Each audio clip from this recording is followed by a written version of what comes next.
Bismillahirrahmanirrahim. Alhamdulillahi rabbil alamin. Salatu wassalamu ala Rasulillah, amma ba'd. Allahumma anfa'na bima 'allamtana wa 'allimna ma yanfa'una wa zidna. Assalamualaikum warahmatullahi wabarakatuh.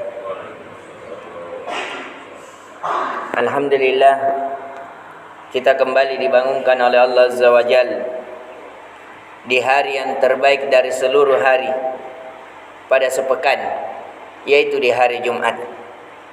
Maka dari itu saya mengajak diri saya sendiri dan kepada jemaah sekalian agar melakukan amalan-amalan yang terbaik di hari-hari yang terbaik, di bulan yang terbaik, yaitu hendaknya kita memperbanyak salawat kepada Nabi sallallahu alaihi wasallam. Karena kata Nabi sallallahu alaihi wasallam, "Man shalla alayya salatan sallallahu alaihi asyarah." Barang siapa yang bersalawat kepadaku, kata Nabi sallallahu alaihi wasallam, satu kali, maka Allah bersalawat kepadanya sebanyak 10 kali. Artinya salawat Allah Azza wa Jalla, kalau Allah yang memohonkan kepada kita, padahal Dia yang menjawab doa-doa kita, maka tidak ada lagi sesuatu yang gelap, tidak ada lagi sesuatu yang sempit, tidak ada lagi kegundahan, kegulanaan, dan tidak ada lagi hal-hal yang kita takutkan. Seluruh yang kita takutkan menjadi aman, seluruh kegelapan menjadi terang, seluruh kesempitan menjadi luas jikalau Allah telah bersalawat kepada kita. Maka dari itu hendaknya kita memperbanyak salawat di hari-hari kita, khususnya di hari Jumat. Dan hendaknya juga kita di hari Jumat, jikalau mau menelaah Al-Quran, hendaknya kita disunnahkan juga membaca surah Al-Kahfi. Kalau bisa seluruh suratnya dari ayat pertama sampai ayat 113. Tapi kalau tidak mampu, minimal kita membacanya dari ayat 1 sampai 10.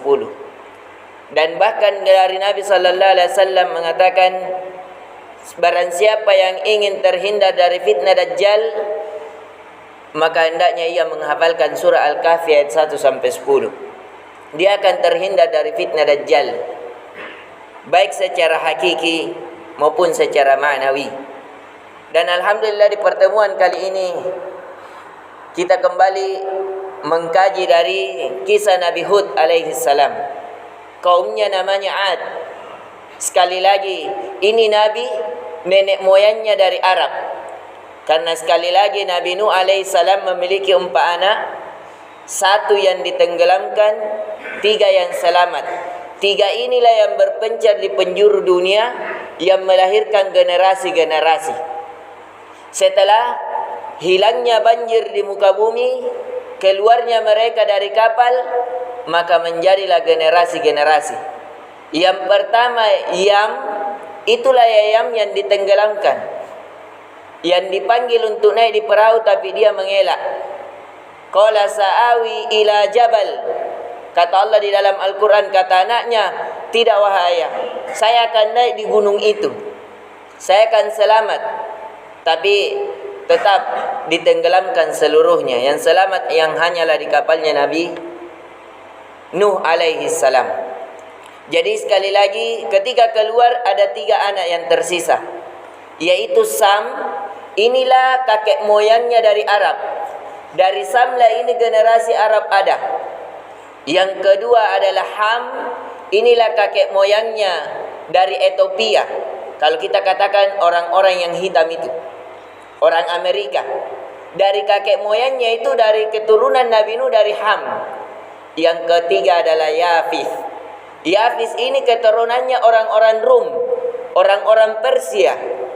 Itu keturunannya yang putih-putih. Jadi ada 3 generasi dari Nabi Nuh, yaitu Sam, keturunan Arab. Jadi ini nenek moyangnya, asalnya setelah ditenggelamkan seluruh dunia. Kemudian Ham, yaitu Ethiopia, Habashi, kemudian adalah Yafis. Yafis ini itulah keturunannya orang-orang Rum. Dan Hud alaihi salam itu keturunan dari Arab sampai kepada Nabi nantinya. Jadi sekali lagi Hud, kenapa Allah SWT setelah ini jadi ini tidak ada lagi kesyirikan? Karena sudah dibersihkan semuanya, patung-patung, orang-orang kafir, semuanya muslim.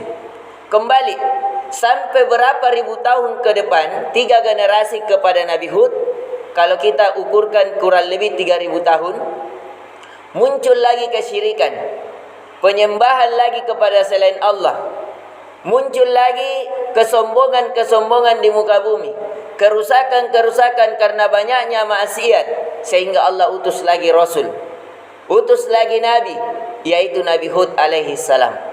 Ketika diutus Nabi Hud alaihi salam, yang kaumnya Ad, ini dia menyombongkan diri. Kembali lagi Nabi Allah Azza wa Jal dihina, ditertawai, bahkan mau dibunuh.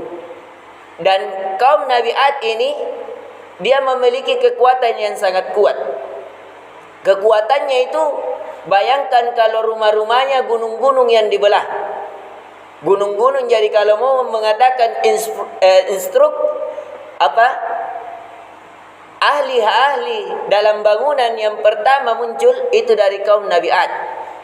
Dia itu mempermainkan gunung-gunung, kalau mau menjadikan rumah itu gunung-gunung yang dibelah. Jadi infrastruktur yang hebat, yang di hari ini banyak orang terbelalak matanya, dilakukan disebabkan mampu membelah gunung, membuat kereta api di bawah tanah. Itu hal yang biasa di kaum Nabi Ad. Bahkan dikatakan kaum Nabi Ad bukan cuma hebat dalam bangunan, tapi dia juga kuat fisiknya. Dalam riwayat bahkan dikatakan ada yang mengatakan tingginya kurang lebih 150 meter. Tapi ini riwayatnya perlu penelitian, karena ada penyimpangan melebihi dari tingginya Nabi Adam, sehingga riwayat ini ada kelemahan dan dilemahkan dari para ahli sejarah. Namun di antara kenapa Allah azab kaumnya Nabi Hud alaihi salam, disebabkan pertama mereka melakukan kesyirikan. Yang kedua, mereka merasa sombong di muka bumi. Nahnu asyaddu quwwah, kata mereka, kami adalah orang yang paling kuat. Dia lupa kekuatan Allah Azza wa Jalla, sehingga Allah binasakan. Dan itu dinukil di dalam surah Al-Haqqah, di dalam ayat yang ke-6, kata Allah, fa amma adun fa uhliku birihin sarsarin atiyah. Adapun kaum Nabi Ad, kami membinasakan mereka dengan sarsarin atiyah, dengan angin yang berhembus, yang hembusan angin biasanya membawa keberkahan, karena bisa menyatukan satu bunga dengan bunga yang lain, sehingga tumbuhlah buah-buahan. Satu ranting dengan ranting yang lain, dedaunan dengan dedaunan yang lain, sehingga tumbuhlah buah-buahan. Tapi ini tidak, bahkan membawa kebinasaan. Bahkan kata Allah Azza wa Jal, sakharaha alaihim sab'a layalin wa thamaniyata ayyamin husuma. Dan kami membinasakan mereka, bukan hanya membawa angin-angin. Jadi anginnya itu, kata para ulama tafsir, sebagaimana yang dinukil oleh guru dari Syekh Utsaimin An-Nasir As-Sa'di rahimahullahu ta'ala, beliau mengatakan itu angin bertiup kencang mengalahkan suara petir, suaranya. Dan disebutkan lagi thamaniyata ayyamin husuma. Jadi dia di asap 8 hari 7 malam. Ini datang angin selama 8 hari 7 malam husuma, tidak putus-putus.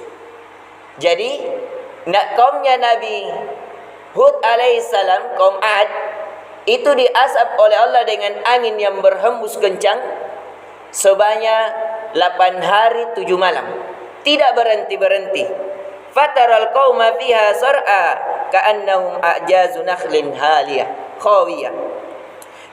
Maka kata Allah, apakah kalian melihat kaum tersebut sar'a, kalian melihat itu bagaikan ka'annahum a'jazu nakhlin khawiyah, karena hembusan yang sangat kuat. Bahkan ini dikatakan al-barida asyadidah, dia ditimpa juga sifat dingin yang sangat. Kalau kita misalnya dimasukkan di kulkas selama 8 hari 7 malam, bagaimana? seakan-akan kosong itu padang. Maka kaumnya Hud alaihissalam, yaitu Ad, itu diberikan juga selain daripada angin yang kencang, dia diberikan cuaca yang sangat dingin. Sehingga kata Allah, ka'annahum a'jazu nakhlin khawiyah. Maka dia bagaikan pohon kurma, batangnya itu seakan-akan kosong disebabkan dingin dan hembusan. Jadi seakan-akan khawiyah, seakan-akan bagaikan yang kosong. Artinya, fahal tara lahum min baqiyah. Maka kamu melihat wahai Muhammad, ada di antara mereka yang tersisa. Inti dari pelajaran di sini bahwasanya kaum Hud alaihissalam, Nabi Hud alaihissalam, yaitu kaum Ad, dia ditimpa siksa karena melakukan kesyirikan, merasa sombong, kemudian tidak mengikuti perintah Rasulnya, sehingga Allah turunkan azab kepadanya, yaitu azab angin yang berhembus kencang dan cuaca yang sangat dingin, sehingga mengakibatkan mereka mati seluruhnya, yang dimana azab tersebut datang 8 hari 7 malam berturut-turut. InsyaAllah di pertemuan selanjutnya kita akan mengkaji dari faedah-faedah yang lain, karena waktu sudah 11 menit. Subhanakallahumma bihamdik, asyhadu an la ilaha illa anta astaghfiruka wa atubu ilaik. Assalamualaikum warahmatullahi wabarakatuh.